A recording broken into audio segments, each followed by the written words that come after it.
ဒီနေ့မှာတော့ Rose ဆိုတဲ့ကောင်မလေးအကြောင်းတင်ဆက်ပေးမှာပဲဖြစ်ပါတယ်အားလုံးကြည့်ရှုပေးကြပါဦးဟာပြည့်စက်ကောင်းလိုက်တာငါဒီကွန်ပျူတာလောက်ပဲတုံးနေရတယ်ပြင်းဖို့ကောင်းတယ်ငါဈေးတော့ဝယ်လိုက်ရမှာအေးတော့ဝယ်လိုက်တော့ဝယ်ချင်ဆိုရင်တော့ပဲလေတော့ဝယ်လိုက်ငါကနဲ့တော့ရမလားစပင်းနဲ့တော့ရမလားရှင်းကြလိုက်တော်ပါပြီစပင်းနဲ့ပဲတော့ရပါမယ်စပင်းရမှာနည်းနည်းတက်တာမှာဟိုဟာပဲဝယ်လိုက်ပါမယ်မုတ်နဲ့ပြီးတော့မုတ်လင်မယားကြော်ပဲဝယ်လိုက်တော့ပါကိတ်မုတ်ကတော့ဝယ်မယ်နောက်ကြမှာပဲတော့ဝယ်လိုက်တော့ပါမယ်အဲ့ဒီချိန်မှာပေါ့နော်ဟိုဟာဖြစ်သွားပါလို့ပေါ့နော်စပင်းစီးရဲ့နေရာဟိုဟာဖြစ်သွားလို့ပါရှင်အမမရီနော်ဟာပြစ်စားကောင်းတော့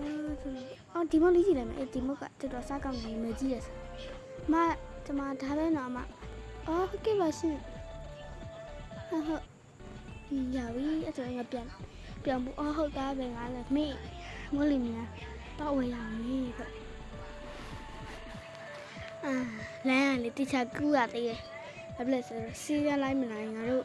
တခုဖြစ်သွားလိမ့်မယ်အကြောင်းလို့စီးကလိုက်နာရသေးတယ်ငါကသွားလောက်ပြကိုကြီးစောလာဆော့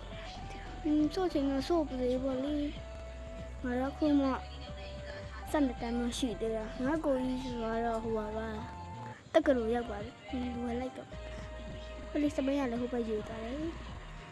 ဒီကြားရတော့ဒီအမေဒီဟိုအချစ်ကြားရတယ်နေတက်လိုက်ပြန်နော်တော့မ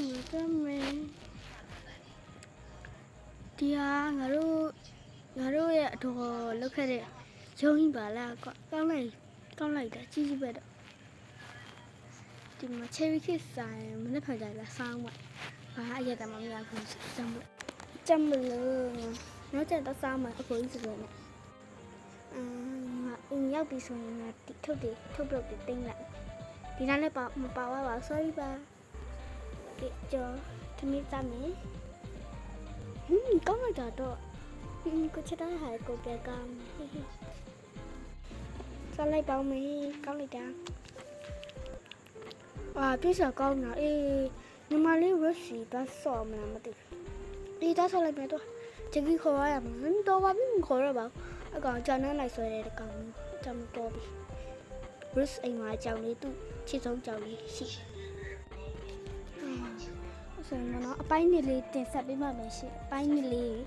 ကိုစောင့်မျှော်ပေးကြပါရှင်ကျေးဇူးအများကြီးတင်ပါတယ်အားလုံးကိုကျေးဇူးအများကြီးတင်ရှိပါတယ်ရှင်အားလုံးကိုဘိုင်မှာနားကြနေတော့အားပေးကြပါရှင်အားပေးတဲ့အတွက်ကျေးဇူးတင်ပါတယ်အားပေးတဲ့လူတွေလည်းအများကြီး like တွေအများကြီးလာပေးပါမယ်ရှင်ဘိုင်မှာ